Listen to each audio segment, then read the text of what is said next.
পৌষে শুরু হলেও শহর থেকে গায়েব শীতের রেশ। সারা দেশের তাপমাত্রা হঠাৎ করে বেড়েছে 1 থেকে 3 ডিগ্রি সেলসিয়াস পর্যন্ত। শীতের এমন বিপরীতমুখী আচরণকে আবহাওয়াবিদরা বলছেন বঙ্গোপসাগরে সৃষ্টি হওয়া লঘুচাপের প্রভাব।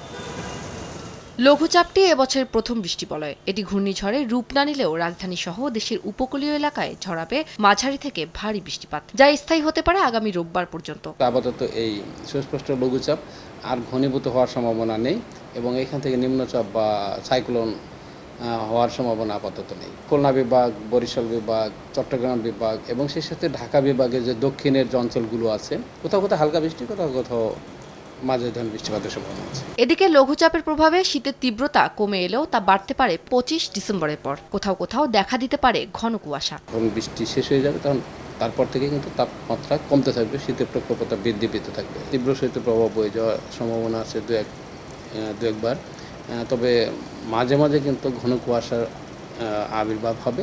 শীতকালে বৃষ্টিপাত কম হলেও আগামী 3 দিন বৃষ্টির পূর্বাভাস দিয়েছেন আবহাওয়াবিদরা।